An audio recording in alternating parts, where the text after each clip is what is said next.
Yoshimiz o'tgan sari aqlimiz to'lib borar ekan, biz $30 soat ham, $3000 soat ham bir xil vaqtni ko'rsatishini tushunamiz ekan. $30 hamyon ham, $300 hamyon ham bir xil miqdordagi pulni sig'dirishini tushunamiz ekan. Mashina $30,000 bo'ladimi, $300,000 bo'ladimi, masofa va yo'l bir xil bo'ladi. Yetib boradigan joyimiz ham bir xil bo'lar ekan. Uyingiz 300 kvadratlikmi, 3000 kvadratlikmi, unda bir xil yolg'iz bo'lasiz.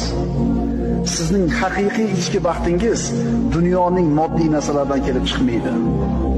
$8 milliard qoldirib qo'ygan juda katta biznesmen, cho'qqiga chiqqan odam aytayaptiki, sizni haqiqiy baxtingiz dunyoning moddiy narsalardan kelib chiqmaydi. O'shuncha puling bo'lsa ham baxtli bo'lmaysan ekan deyapti. Biz u pulni 10dan biri ham 100dan biri ham yo'q. Lekin shuni orqasidan yugurib yuribmiz. Yetganlar aytayapti bo'lmas ekan baxt deb.